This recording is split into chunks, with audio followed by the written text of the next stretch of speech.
Hello viewers, আসসালামু আলাইকুম। আজকে আমি আপনাদেরকে তেলাপিয়ার মাছ দিয়ে আলু দিয়ে বেগুন দিয়ে রান্না করে দেখাবো। আমি আজকে এটা ১ম রান্না করতেছি।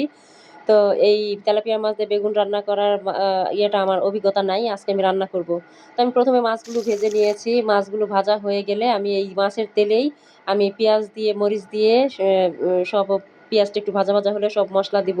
আমি পেঁয়াজটা ভেজে নিচ্ছি। এখন একে, একে হলুদ গুঁড়া, ধনের গুঁড়া, লবণ পরিমাণ মতো, তারপর মসলা দিব। সবকিছু দিয়ে আমি একটু মসলাটা কষিয়ে নেব। কষানো হলে তারপর আমি এখানে আলু দিয়ে দিয়েছি।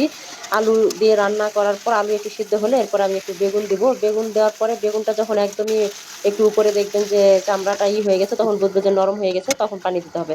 তো আমি বেগুনে পানি দিয়ে দিয়েছি। পানি দেওয়ার পর এই যে এখন রান্না হচ্ছে, প্রসেসিং আছে। আমি এখন মাছটা দিয়ে দিলাম। আমি শর্ট করে করেছি কারণ অনেক লং হয়ে যাবে এজন্য। তো মাঝখানে আমি কিছু টমেটোও দিয়ে দিয়েছি। তো আমার রান্না কমপ্লিট। তো কেমন হয়েছে আমার রান্না অবশ্যই আপনারা কমেন্টস করে জানাবেন। তো ভালো থাকবেন সবাই। আল্লাহ হাফেজ।